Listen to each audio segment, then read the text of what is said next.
찾으신 줄 알고 봉독 드리겠습니다. 이사야 60장 1절입니다. 일어나라 빛을 발하라.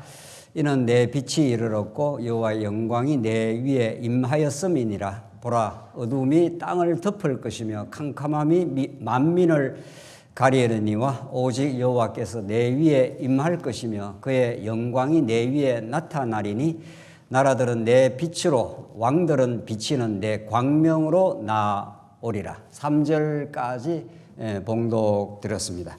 우리는 지금 이사야 후반부의 말씀을 지금 상고하고 있습니다. 이사야 전반부의 말씀은 심판 혹은 다른 말로 때리심이고, 후반부는 하나님께서 심판 후 회복의 역사, 이사야의 고유한 언어로는 이제 사메심입니다.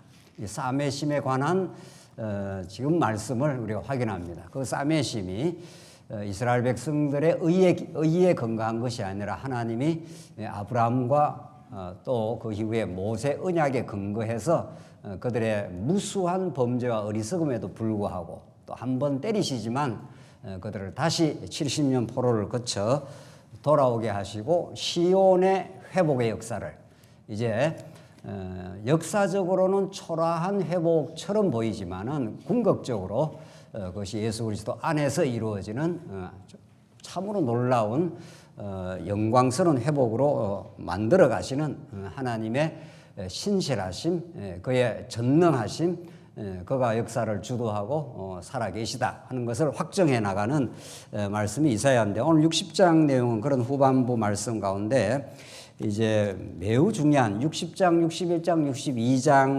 62장을 우리가 이어서 공부하면서 하나님이 이제 앞에 회복의 그 전 단계가 이제 53장이 피크였지 않습니까?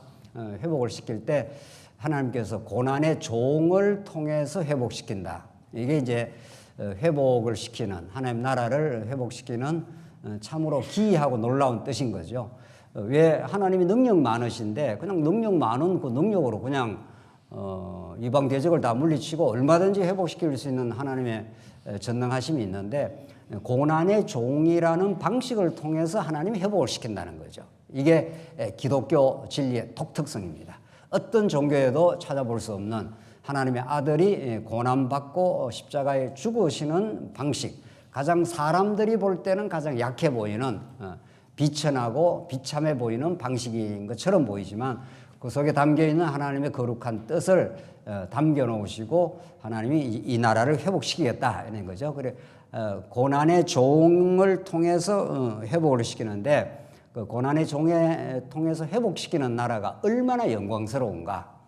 이게 다윗 왕국과 솔로몬이 가시적으로 볼 때는 굉장한 영광이죠.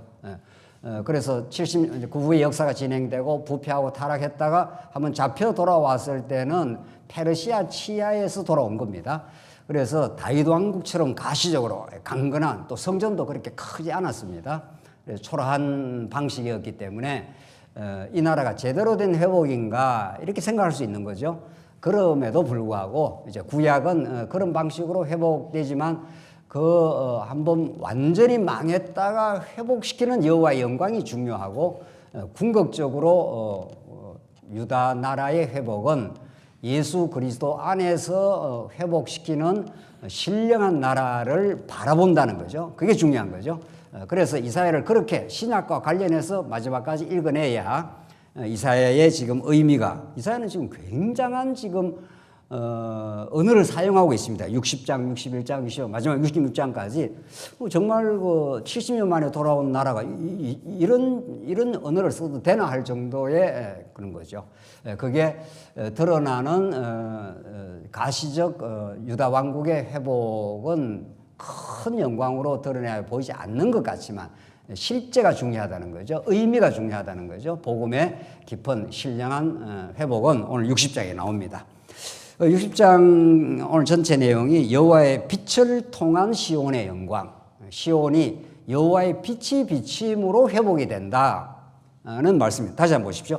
일어나라 빛을 발하라. 이는 내 빛이 이르렀고 여호와의 영광이 내 위에 임하였음이니라. 이거 뭐 많이 써먹는 단어 중에 하나인 거죠. 일어나라 빛을 발하라 뭐 이래가지고 그 중국의 그 모태통이 공산 국가를 뭐 1948년인가 하여튼 뭐 내가 정확하지는 않습니다만은 그때 그 최초의 그 모태통이 그 취임 영설을 하는 게 일어나라 이렇게 했습니다. 예. 중국어로 짠치라이 해가지고 일어나라 이렇게 해서 이제 우리가 중국의 영광을 드디어 세우자. 우리가 얼마나 서구 열강 가운데 짓밟힌 지나온 역사를 우리가 딛고 일어나라 이런 뭐 이 본문을 가지고 했는지 그건 모르겠습니다만은 뭐 그럴 일은 별로 없는 것 같은데, 그러니까 그 말은 왜 제가 그 비유를 들으냐 하면은 여기서 일어나라 빛을 발하라 하는 거하고 세상의 왕들 대통령들이 이 나라가 일어나라 이제 이렇게 했을 때하고 전혀 다르다는 겁니다. 똑같은 언어를 쓰는 것 같지만은 그 의미는 하늘과 땅으로 다릅니다. 그 모태동 주석이 그 말을 했을 때는 우리 인민의 힘이 우리 안에 일어날 수 있는 힘이 있다는 걸 전제로 하는 거죠. 우리가 서구 열강에 짓밟혔다가 우리가 새로운 중국을 건설하자 뭐 이런 의미로 썼습니다. 그러니까 그거는 그때 일어나라 하는 것은 일어나라 말한 그 사람과 그 말을 그 명령을 받는 사람들이 일어날 힘을 전제로 하는 겁니다. 그렇죠? 오늘 본문에 일어나라 빛을 발하라 하는 것은 누구한테 하는 말인가 하면 허감 중에 있는 어두움 가운데 죄악 가운데 빠져서 스스로 빛을 발광하지 못하는 이스라엘 백성들에게 하는 말씀이기 때문에 일어나라 빛을 발하라 하는 것은 빛 대신 여호와 하나님이 찾아오셔서 빛을 가르쳐 주시고 눈을 띄워 주셔서 맹인에게 눈을 띄워 주셔서 빛의 나라가 되게 만들어 주겠다 이런 뜻이에요. 일어나라 하신 그 여호와 하나님이 그렇게 하시겠다는 언약의 말씀이라는 거죠. 달라도 조금 다르지 않습니다. 오늘 여기까지가 중요합니다. 그 뒤에 말씀은 쭉 이 말씀에 근거해서 풀어집니다. 그렇게 풀지 않으면 이 말씀을 보지 않으면은 마치 우리가 막 일어나라, 막 열심히 내라, 뭐 이런 식이 되면은 뭐 세상 나라, 세상의 나라에서도 그렇게 이런 표현을 쓰지 않습니까? 전혀 아닙니다. 그걸 어디서 확인할 수 있냐? 자, 이제 빛을 발하라 했는데 내 빛이 이르렀고 여호와의 영광이 내 위에 임하였음이니라 하는데 빛이 임하면 뭐가 발각이 되느냐가 중요합니다.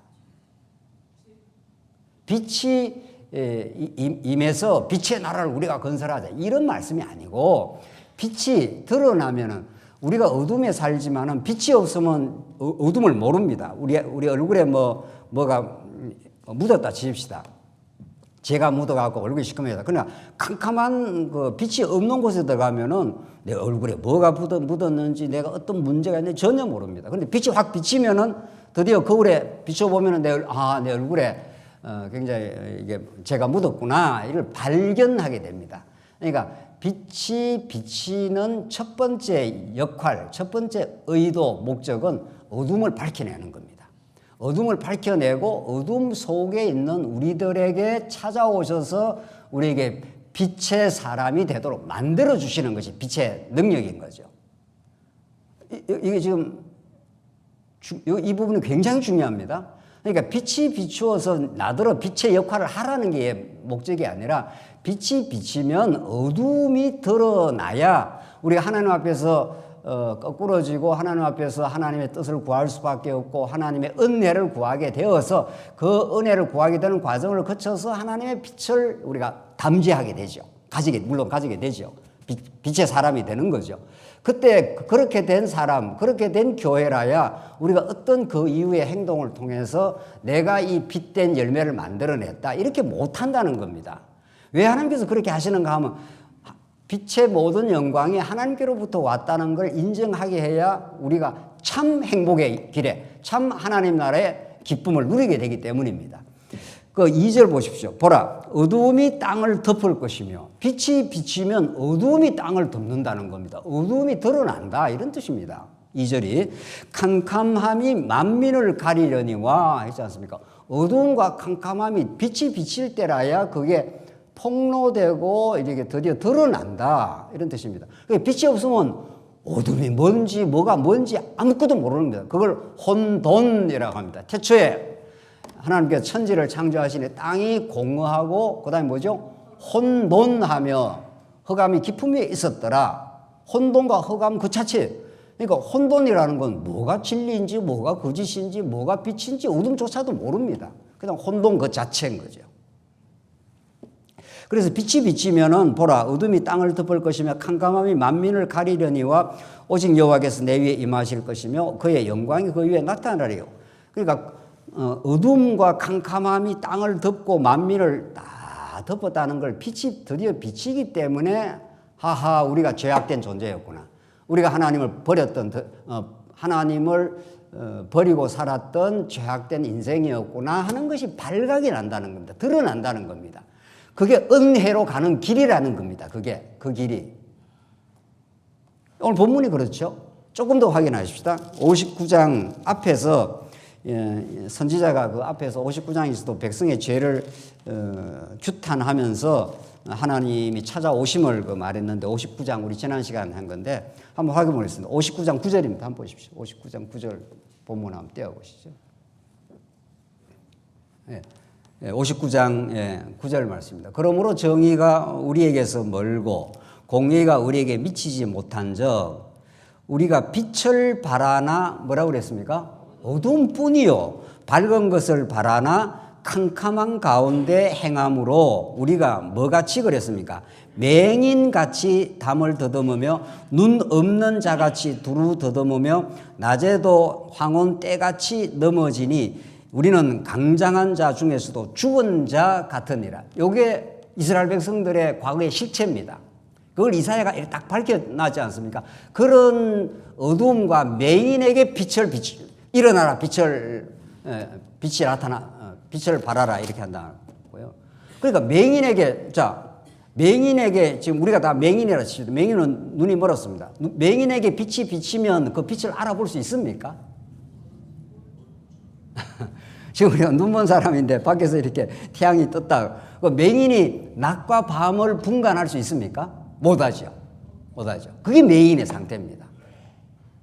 그러니까 빛이 비친다고 해서 맹인이 그 빛을 볼 수가 없습니다. 보는 거는 어떻게 해야 봅니까? 맹인을 치료해내야 됩니다. 맹인을 고쳐줘야 됩니다. 그러니까 빛이 찾아와서 맹인의 눈을 띄워주고 나야 아하 내가 하나님의 빛의 자녀구나 이렇게 되는 거죠. 그러니까 맹인이 할 수 있는 일이 아무것도 없습니다. 그렇죠? 여기서부터 기독교 진리가 출발을 합니다. 우리가 이른바 복음이라는 것의 출발점입니다. 이게 궁극적 영원한 출발점은 창세전 예정이죠. 창세전 하나님 언약 그게 이제 궁극적 출발점이고 우리의 역사 속에서 우리가 복음을 깨달아간다. 복음을 깨닫고 우리가 진리를 깨닫고 자유의 길이 이른다 했을 때 역사적 출발점은 맹인이라는 것을 아는 길입니다. 맹인이라는 것을 인정하는 길입니다. 그러니까 맹인이 빛이 비친다고 해서 예수님이 찾아와서 유대 땅에 찾아왔을 때 유대인들이 예수님 메시아입니다 이렇게 받아들였습니까? 안 받아들였습니다. 안 받아들이는 정도가 아니고 예수님을 배척하고 죽여버렸습니다. 요한 1서로 가보겠습니다. 이 부분이 얼마나 중요한지 모릅니다. 요한 1서 1장 5절로 가겠습니다. 우리 지금 요한복음을 공부하고 있는 요한 1서가 아니라 요한복음입니다. 요한복음 1장 5절 말씀입니다. 우리 지난 주간 우리 공부한 내용인데 다시 한번 오늘 이사야 말씀하고 얼마나 그 통일성 있게 정언되고 있는가 보도록 하겠습니다. 이사야가 아니라 요한복음 1장 5절 말씀입니다. 빛이 어두움에 비치되 어두움이 뭐라고 했습니까? 깨닫지 못하더라. 빛이 비친다고 해서 어두움이 빛이 왔네 이렇게 깨닫는 게 아니라는 겁니다. 그러니까 어두움이었던 우리가 빛을 깨닫고 빛대로 돌아온 것 자체가 은혜인 거죠. 네. 그렇죠. 6절 봅시다. 하나님께로부터 보내심을 받은 사람이 있으니 그의 이름은 요한이라. 그가 정언하러 왔으니 그 빛에 대하여 정언하고 모든 사람이 자기로 말미암아 믿게 하려 함이라. 그는 빛이 아니요. 이 빛에 대하여 정언하러 온 사람이에요. 그 사도 세례 요한이 내가 빛이다 이렇게 한 적이 없습니다. 나는 객관적인 빛에 대해서 정언을 하러 왔을 뿐이다. 그는 흥하여야 하고 나는 망하여야 하리라. 그래서 그 빛을 증언하러 온 사람이 세례 요한인데 9절 참빛 곧 세상에 와서 각 사람에게 비추는 빛이 있었나니 그가 세상에 계셨으되 세상은 그로 말미암아 지은 바 되었으되 세상은 그를 알지 못하였고 모릅니다. 세상은 예수에 대해서 모릅니다. 예수 이름만 그냥 누가 뭐 안 믿는 사람들이 예수 그러지 예수의 진정한 의미 메시아임을 믿지를 못합니다. 그래서 11절 보십시다. 자기 땅에 오매 자기 백성이 영접하지 아니하였으나 세상은 예수를 영접 안 합니다. 그렇게 작정이 되어 있는데 그 중에서 하나님께서 혈통으로나 육정으로나 사람의 뜻으로 되지 않고 하나님께로서부터 난 자들만 예수를 믿게 되어 있습니다. 그래서 자꾸 지금도 최근에 뭐 로잔 언약 뭐 대회가 지금 전 세계적인 대회가 벌어지고 복음은 모든 사람을 위한 것이다. 어제도 TV 잠깐 보니까 그렇게 나오더라고요. 천부당 만부당합니다. 모든 사람을 위한 것도 하나님 모든 사람 믿게 하면 되는 겁니다. 하나님은 자기 언약 백성들을 위한 것입니다. 이게 하나님의 주권적인 선택이고 만세전 예정입니다. 그럼 우리는 어떻게 하다가 그런 언약의 말씀 속에 들어와 있는지 이 놀라운 은혜인 거죠. 하나님 택하고 버리고 하는 권한이 하나님께 있습니다. 그걸 인정 안 하는 겁니다. 하나님이 모든 사람을 다 구원하셔야 됩니다. 그 인간이 하나님께 명령을 하는 거죠. 하나님 그러셔야 됩니다. 이런 거죠. 이런 어처구니 없는 그 이해, 하나님에 대한 이해, 복음에 대한 왜곡이 있는 겁니다. 우리 인간이 하나님 앞에 아무것도 아닙니다. 그냥 어둠 자체로 둬버리면 어둠입니다. 우리는. 그래서 요한복음에서 오늘 말씀하는 자기 땅에 오면 자기 백성이 영접지 아니합니다. 그런데 하나님께 영접하는 자가 생긴 거죠. 그건 하나님이 찾아가신 겁니다. 아브라함과 아브라함의 그 당대 사람들은 전부 그냥 하나님 앞에서 우상을 섬겼던 자인데 하나님이 아브라함에게 찾아가신 겁니다. 여러분과 저에게 찾아오신 하나님입니다. 그러면 우리가 그 위에 신앙생활 하는 건 전부 은혜입니다. 거기에 무슨 뭐가 붙는 게 아닙니다. 우리 편에서 뭐가 붙어서 뭐 신앙생활 하는 게 전혀 없습니다. 오늘 본문이 그래서 중요합니다. 빛이 왔는데 2절에 보라 어둠이 땅을 덮을 것이며 캄캄함이 만민을 가리우느냐. 빛이 오면 어둠이 드러나는 것이 빛이 오면 뭐 빛된 나라를 우리가 열심히 해서 만들자. 이런 허구적인 이야기, 그런 황당한 세상적인 지극히 세상적인 접근들 그런 거하고 오늘 본문 말씀 하나님이 영원한 빛이시고 빛을 비추어서 빛과 어둠을 갈라내시고 어둠은 심판하시고 그 속에서 하나님께서 빛된 자녀를 골라내십니다. 그래서 세상 가운데서 교회를 불러내셨다. 에클레시아 하는 게 교회입니다. 밖으로 어둠 가운데서 불러내어서 여러분과 저가 하나님께 구별된 백성, 하나님의 나라 백성이 된 겁니다.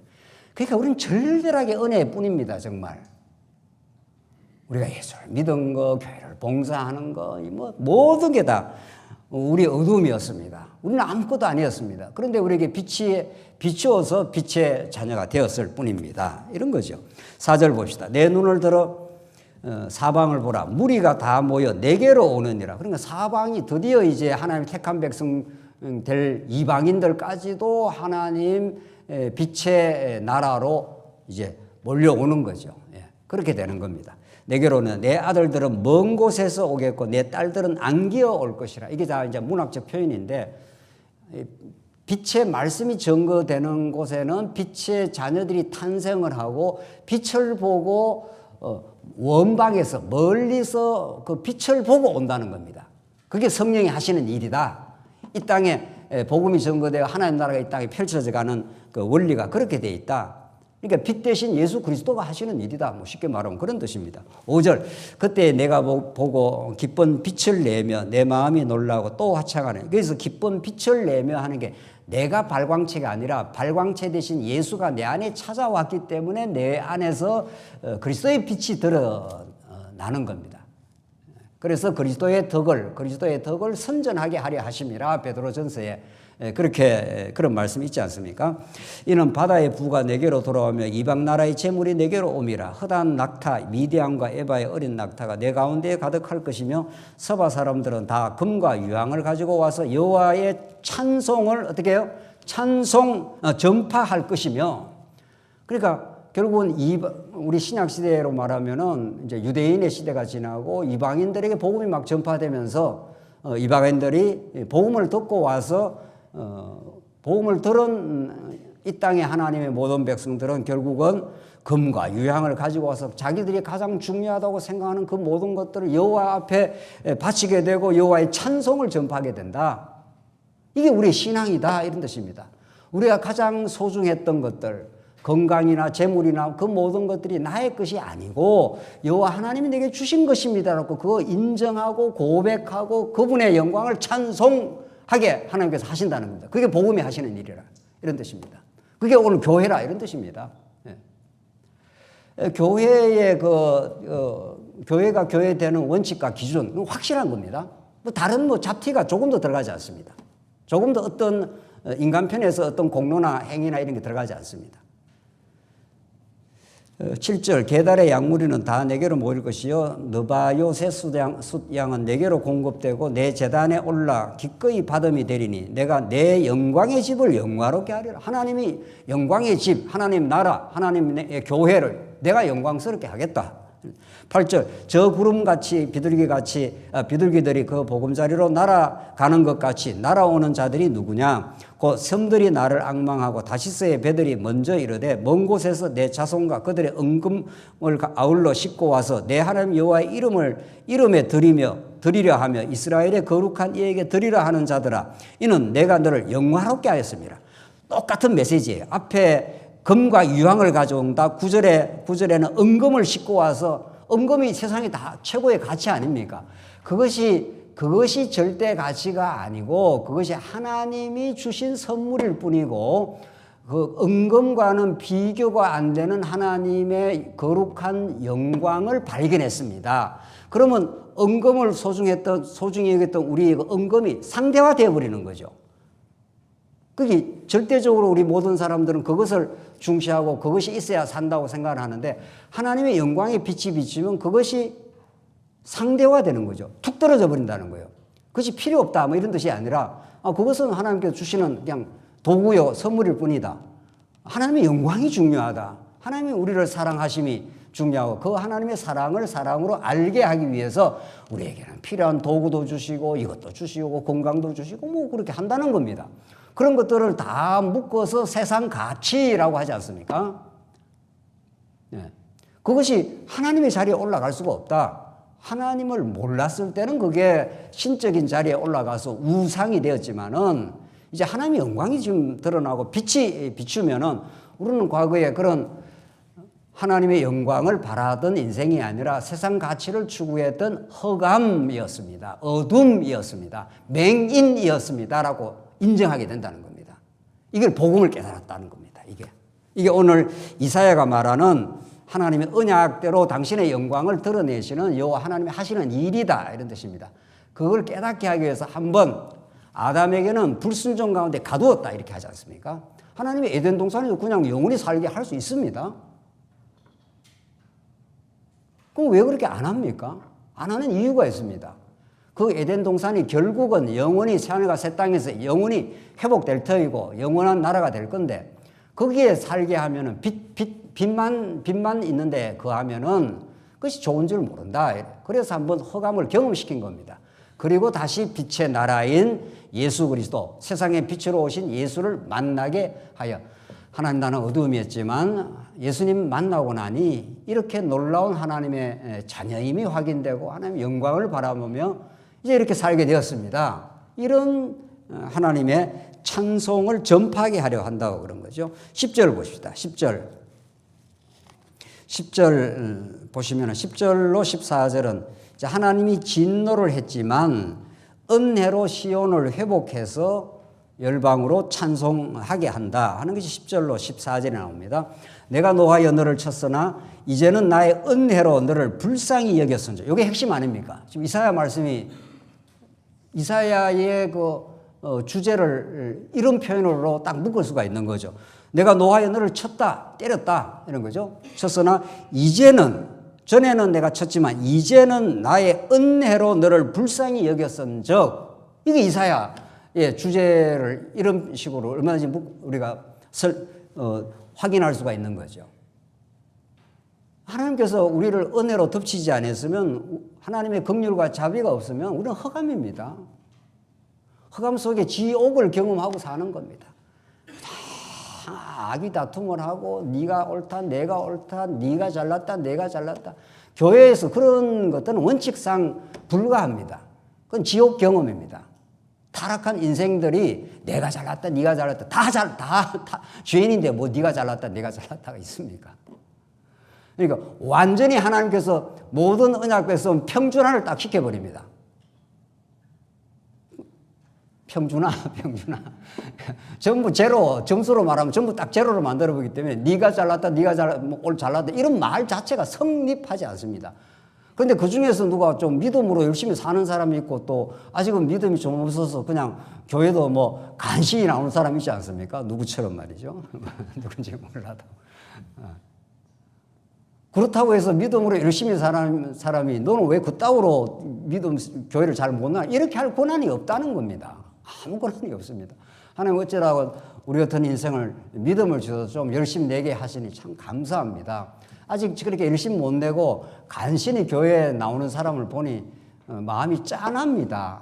저 영혼도 좀 열심히 잘 깨닫고 신앙생활 했으면 좋겠습니다. 그 말은 할 수가 있죠. 참 진짜 복음 정말 알고 나면은 너무 간결합니다. 간결하고 우리 머리가 복잡한 머리가 일거에 싹 정리가 됩니다. 다 복잡하고 뭐 이런 거는 다 이미 자기 자리 이탈 현상입니다.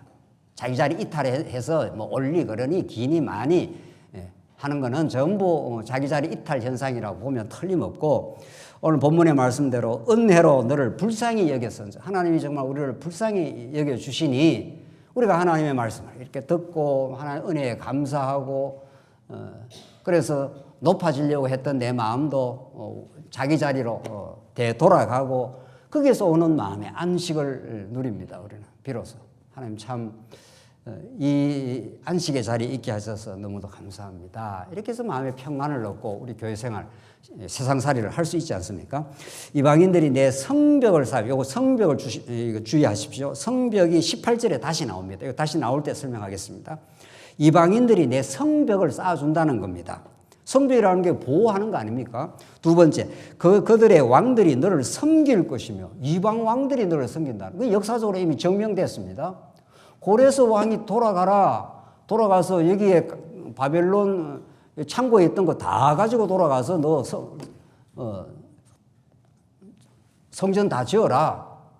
그러니까 하나님의 도구들입니다. 이 쟁쟁한 역사의 기라성같이 등장했다 사라지는 왕들은 하나님이 그 시대를 경륜하는 누구를 위해서 그 고레스 왕이 존재합니까? 유다 나라를 위해서 존재합니다. 여러분과 저를 위해서 이 세상이 그렇게 돌아가는 겁니다. 사실은. 그런 걸 우리가 알아야 그런 세계관, 그런 하나님 중심적, 하나님 나라 중심적 세계관을 가질 때라야 여러분과 저의 존재 의미가 드러나지 않습니까? 그러니까 그들의 왕들이 너를 섬길 것이며, 그 다음에 11절 내 성문이 항상 열려 주야로 닫히지 않으니, 성문 요것도 18절에 또 나옵니다. 18절에 가면은 성벽과 성문 이런 것들이 다 이제 하나의 비유인데, 이걸 통해서 이제 하나님 어떠하심을 드러내는데 뒤에 이제 설명하기로 하고, 이는 사람들이 내게로 이방 나라들의 재물을 가져오며 그들의 왕들을 포로로 이끌어옴이라. 그러니까 그 시대의 왕들 이런 사람들이 전부 세상을 지배한다고 생각하고, 느부갓네살 또 뭐 그 후에는 페르시아의 고레스, 아닥사스다 뭐 이런 왕들이 뭐 계속 등장하지 않습니까? 세상은 그들이 역사의 주인으로 착각을 하는 거죠. 착각은 어때요? 자유입니다. 자유롭게 생각하라 그래. 그죠? 하나님은 모르는 사람들이 엄청난 착각을 하고 그 착각의 토대 위에 세상을 설명하는 거죠. 토대 자체가 틀렸어요. 우리는 하나님이 왕이십니다. 그 토대 위에 세상을 우리는 설명하고 세상을 해석하는 사람들이죠. 참 너무 착각이 많습니다. 이러쿵저러쿵 말이죠. 세상 사람들이 뭐 세상은 이렇게 될 것이야, 저렇게 될 것이야. 누구 마음대로 세상이 이렇게 되고 저렇게 되냐고요. 하나님께서 이방 왕들의 마음을 한번 틀어버리면은 역사의 물줄기가 확확 바뀌어 나갑니다. 중국이 뭐 이렇게 여러 가지 어려움이 우리 교회들이 있다는 거 아닙니까? 이제 한번 두고 보십시다. 하나님께서 어떻게 역사를 해 가시는가? 그렇게 하면 탄압되면 교회가 말살될 것 같습니까? 탄압이 온다는 것은 교회를 강력하게 만드는 하나님의 전초 작업일 뿐입니다. 초대교회가 그랬고 종교개혁 당시가 그랬고 우리 일제 치하의 엄청난 일제의 한국교회에 대한 탄압이 한국교회를 부흥하고 단단하게 만들어버리고 말았습니다. 지금은 탄압이 없기 때문에 타락을 하는 겁니다. 지금. 그렇게 우리가 오히려 경종으로 받아들여야 되지. 아, 좋다. 뭐 편안해서 좋고 교회 나가도 되고 안 나가도 되고 뭐 그런 거 아닙니까? 요즘은 뭐 꼭 나가야 되나 뭐 인터넷으로 들으면 되지 뭐 이런 식 말이에요. 그러니까 세상이 보는 거하고 너무 다릅니다. 하늘의 기준으로 보면은 오히려 탄압이 우리 교회 되게 하시고 우리 교회의 시련이 우리를 더 순수하게 만들어 가시는 거구나. 우리 가정사회의 여러 가지 사업 현장에 어려움이 오는 것이 우리에게 어려움이 아니라 하나님께서 우리 되게 만들어 가시는 뜻이구나. 이런 것들이 이사야가 가르쳐 주시는 이사야의 역사 경륜의 주체이신 여호와 하나님 거룩하신 이가 정언을 한다는 거 아닙니까? 12절 너를 섬기지 아니하는 백성과 나라는 파멸하려니. 그러니까 유다를 찝쩍대면 다 파멸한다 이런 뜻입니다. 그 나라들은 반드시 진멸되리라. 레바논의 영광꽃 잣나무와 소나무와 황량목이 함께 내게 이르러 내 거룩한 곳을 아름답게 할 것이며. 레바논에서 키워놓은 우리 솔로몬 당시에도 이전에 레바논의 백향목이라든가 잣나무가 저 북쪽에서 자랐지 않습니까? 여기 예루살렘 이제 성전이 지은 레바논은 여 위에입니다. 여기서 이렇게 수운을 해가지고 와가지고 수운을 해서 일로 가지고 가서 여기 성전을 지었지 않습니까? 여기에 있는 백향목, 잣나무 다 그런 뜻입니다. 그 이방에 있는 것들이지만 하나님께서 그들을 사용해 버리면 그게 성전의 도구가 되어 버린다는 겁니다. 우리도 마찬가지입니다. 우리도 예수 안 믿고 멋대로 살고 예수 안 믿고 자기 영광대로 살았는데 하나님께서 딱 붙들어 버리면 사도 바울을 딱 붙들어 버리면은 놀라운 이방의 사도를 하나님 만들어 주십니다. 네. 그런 하나님을 기대하고 그런 하나님이 지금 우리와 함께 하십니다. 네. 그래서 레바논의 영광 곧 잣나무와 23절 잣나무와 소나무 황량목이 함께 내게 이르러 내 거룩한 곳을 아름답게 할 것이며 내가 나의 발둘 곳을 영화롭게 할 것이라. 내가 내 성전을 내가 짓겠다. 네. 다윗이 하나님 나는 이렇게 좋은 궁궐에 있어서 당신 성전을 좀 지어드리겠습니다 라고 다윗이 얼마나 기특하게 하나님께 나아갔습니까? 그러니까 하나님 뭐라 그러셨죠? 아이고 기특하다 이 자식아 뭐 이렇게 우리 내 아들이네 이렇게 안 했습니다. 아들이 부모님 생신에 너무 많은 선물을 가지고 어머니 아버지 사랑해 주셔서 감사합니다 하면 부모가 그 덥석 받습니까? 지 월급 이상으로 너무 많은 선물이 아니고 거의 뇌물 수준에 가까운 말이죠. 그런 거 하면 부모가 안 받습니다. 네 역량 이상이다. 그거는 그래 안 해도 된다. 내가 네 마음 받아주마. 하나님과 우리의 마음이 통해야 되는 겁니다. 진리는 우리를 자유케 하고 새 언약의 말씀은 진리가 내 마음에 와닿기 때문에 하나님의 사랑이 내 마음에 접촉이 된 사람은 어떤 것도 문제가 안 됩니다. 이게 여러분과 저의 그 신앙의 정말 아름답고 고상한 세계입니다. 하나님의 사랑이 우리 마음에 와닿으면은 우리가 좀 해도 좋고 안 해도 좋고 잘 살아도 좋고 못 살아도 좋은 겁니다. 이 세상 가치가 영원한 게 있다고 말이죠. 거기다 목을 메고 그거 안 되면 죽을 것 같이 그렇게 안 합니다. 왜 그렇게 살아가느냐 하면 왜 그런 세속같이 휘둘리느냐 하면은 하나님과 마음이 통하지 않았기 때문입니다. 한 사람의 남자 한 사람의 여자와 마음만 통해도요 세상이 두렵지 않습니다. 김 목사 그렇게 살아왔나 말이죠. 한때는 뭐 그런 때가 있었겠어요. 잠시 그 길게 안 가서 그렇지 말이죠. 그러니까 이 위대한 살아계신 하나님, 우리를 영원히 십자가에 사랑하신 그분의 마음이 우리와 그분의 마음이 우리에게 닿아 버렸다면은 뭐가 두렵고 뭐가 그렇게 부러울 게 있습니까? 오늘 본문의 말씀이 내가 나의 발둘 곳을 영화롭게 할 것이다. 다윗이 성전 지어 드릴게. 관둬라. 내가 짓는다. 너 역량 이상이야. 그거는. 내가 네 아들 솔로몬을 통해서 짓겠다. 그 말이 무슨 말입니까? 예수 그리스도를 통해서 내가 내 거할 곳을 성전을 짓겠다. 이런 뜻입니다.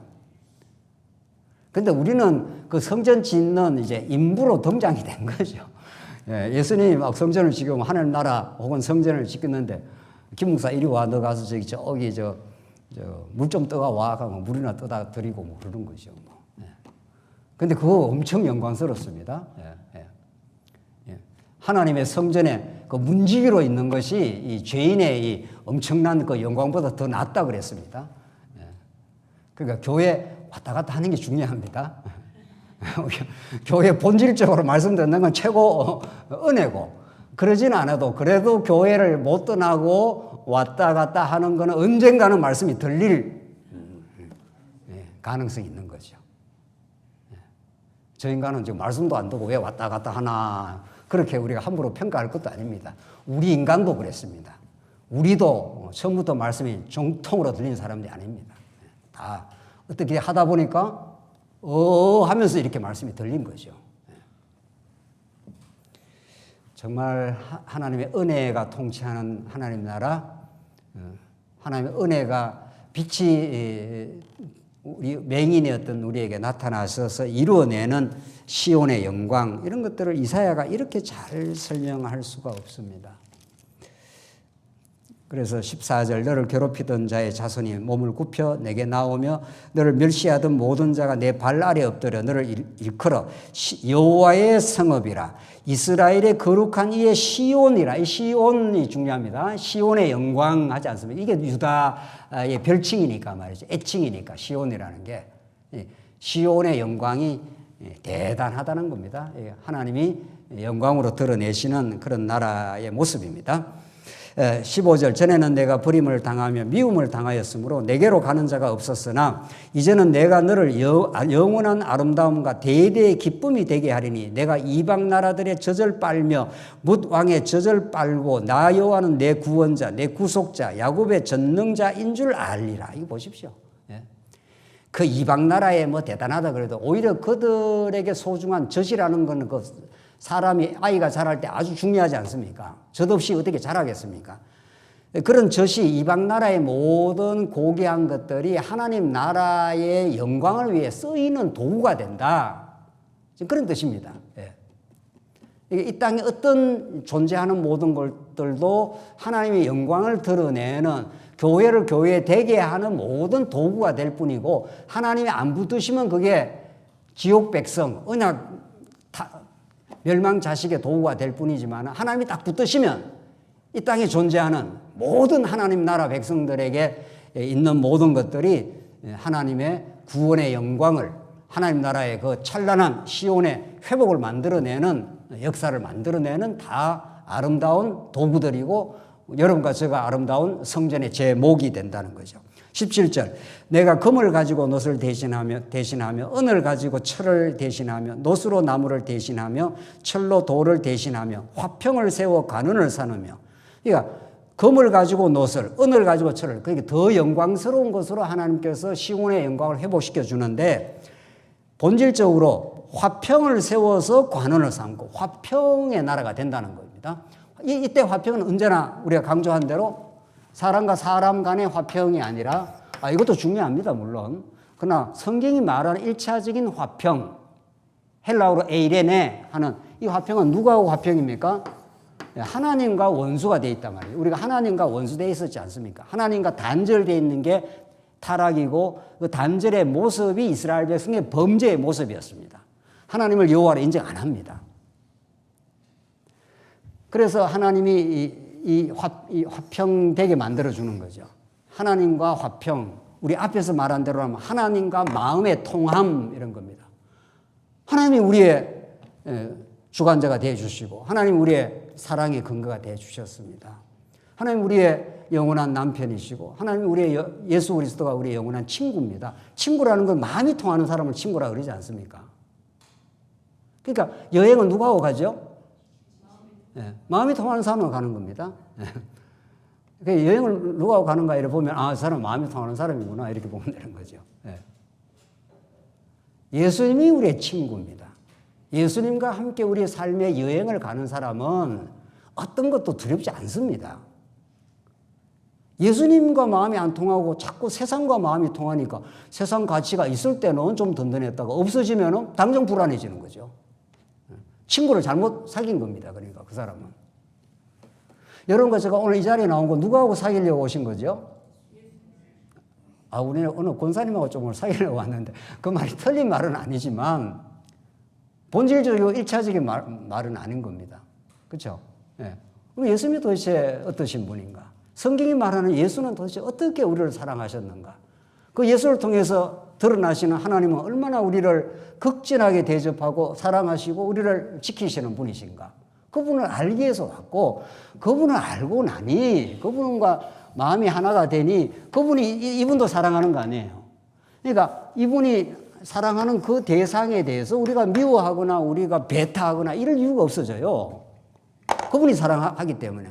그러니까 그분의 사랑 속에 같은 우리가 마음을 가지게 되는 거죠. 틀림없습니다. 이거는.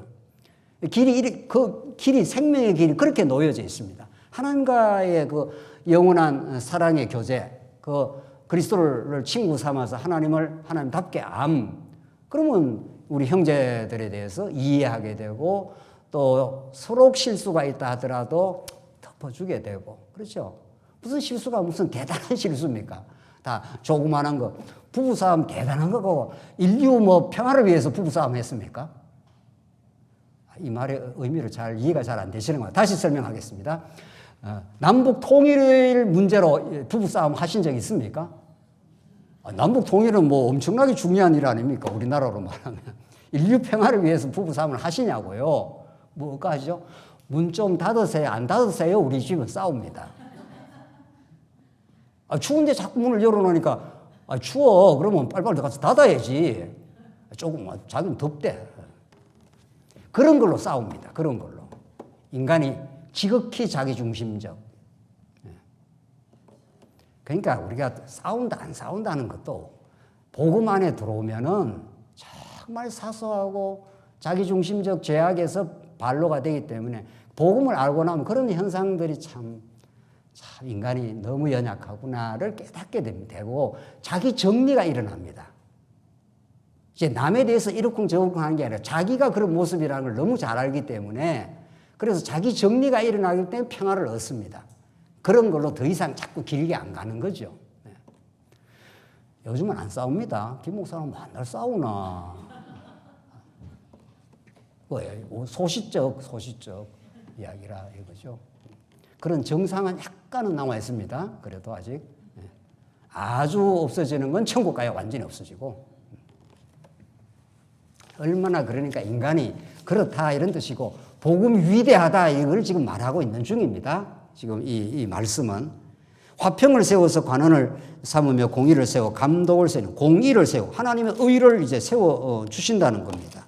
이렇게 해서 시온의 영광의 나라 너희들은 불의하고 죄로 가득 차고 의로움이 없었지만은 하나님이 화평을 세워 주시고 자 오늘 결론 마지막인데 화평케 되고 이 죄인 아닙니까? 우리가 다 죄인이고 어두움이었는데 하나님께서 의를 덧입혀 주시겠다 이런 뜻입니다.